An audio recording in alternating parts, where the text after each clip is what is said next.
Its way to thousands of underprivileged children across the valley as the Delivering Dream bus rolls into action.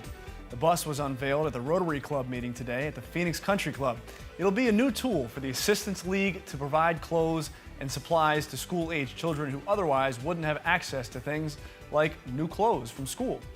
The Phoenix Rotary Club and BHHS Legacy Foundation teamed up to make this bus possible. Now clothes and supplies can be delivered to the children who need them the most.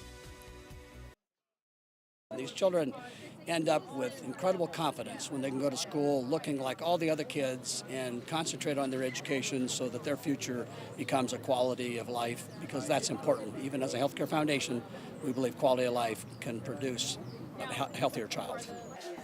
So what are the kids getting? Well, here's a breakdown. Kids are going to receive 2 pairs of pants, 3 shirts, underwear, socks, and a hygiene kit.